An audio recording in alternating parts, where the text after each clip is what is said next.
Di video ini, kami ingin membahas sosok Ibu Shirley Juanda, Gubernur Maluku Utara. Beliau kami pilih karena kepemimpinannya terlihat tenang, dekat dengan masyarakat, dan konsisten menghadapi tantangan daerah kepulauan. Ibu Shirley terlihat berusaha datang langsung, mendengar, dan memahami kondisi daerah. Pendekatan seperti ini membuat kebijakan yang diambil terasa lebih membumi karena berangkat dari kondisi nyata, bukan hanya laporan. Saya keterwakilan ibu-ibu nelayan Kelurahan Jambulan. Harapan kami setelah ibu kembali, apa yang kami cita-citakan dan kami harapkan dapat terwujud bisa.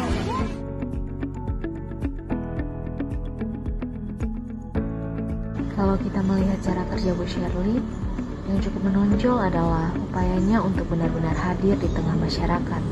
Di wilayah seperti Maluku Utara yang terdiri dari banyak pulau, kehadiran pemimpin itu jadi sangat penting.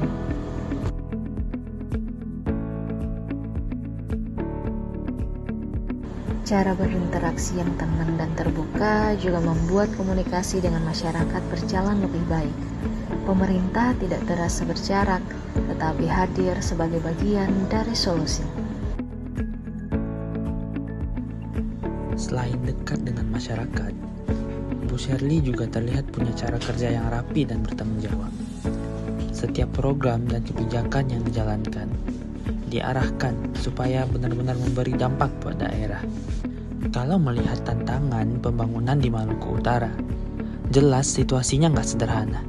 Karena itu, dibutuhkan pemahaman yang matang, keputusan yang diambil dengan hati-hati, dan komitmen supaya setiap program bisa berjalan sesuai tujuan.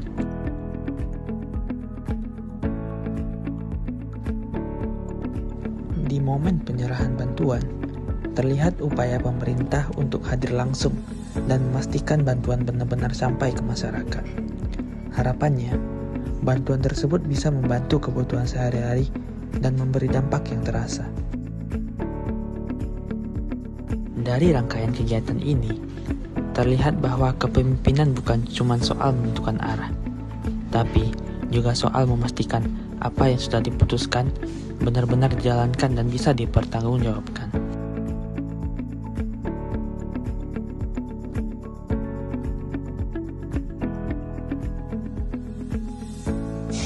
Dalam menjalankan tugasnya, Bu Shirley juga terlihat mampu menyesuaikan diri dengan berbagai kondisi yang dihadapi daerah.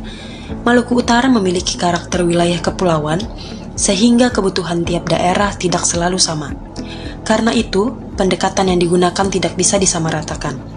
Kebijakan perlu mempertimbangkan kondisi geografis, akses transportasi, hingga kemampuan masyarakat setempat. Selain itu, Bu Shirley juga mendorong kerjasama dengan berbagai pihak, baik pemerintah kabupaten atau kota, instansi vertikal maupun masyarakat. Koordinasi ini penting agar program tidak berjalan sendiri-sendiri, tetapi saling mendukung. Pendekatan kolaboratif seperti ini menunjukkan bahwa pembangunan daerah bukan hanya tanggung jawab satu pihak, melainkan hasil dari kerja bersama. Dari sini terlihat bahwa pemimpin tidak hanya berperan mengarahkan, tetapi juga menjadi penghubung agar semua pihak dapat bergerak menuju tujuan yang sama.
tanggung jawab.